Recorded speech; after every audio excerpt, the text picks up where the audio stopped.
आठवड्याच्या दुसऱ्या दिवशी देखील कामावरती जाणाऱ्या नोकरदार वर्गाला वाहतूक कोंडीचा फटका बसत आहे।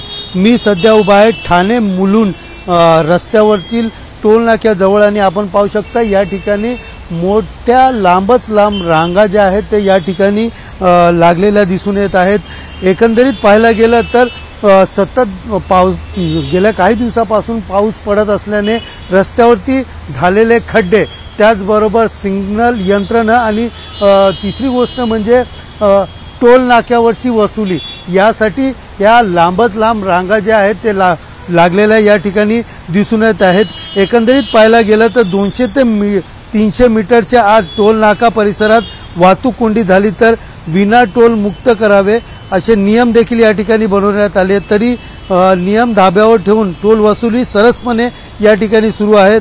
वाहतूक कोंडी दूर करण्यासाठी वाहतूक विभाग कशा प्रकारे प्रयत्न केले जातील हे देखील पाहण्याचे या ठिकाणी गरजेचे आहे। सध्या तरी लांबच लांब रांगा ज्या आहेत ते या ठिकाणी लागलेल्या दिसून येत आहेत। एकंदरीत पहाटेच्या वेळेला ठाण्यावरून मुंबईच्या दिशेने कामावरती जाणारे नोकरदार वर्ग असेल किंवा चाकरमाने असेल यांना मोठ्या प्रमाणात वाहतूक कोंडीचा सामना या ठिकाणी करावा लागत आहे। कॅमेरा पर्सन गणेश रहाटेसह सुनील जाधव, TV9 मराठी, ठाणे।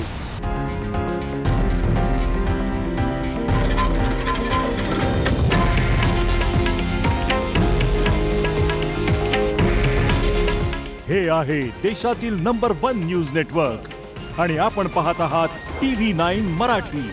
काळजी तुमची, हित महाराष्ट्राचं।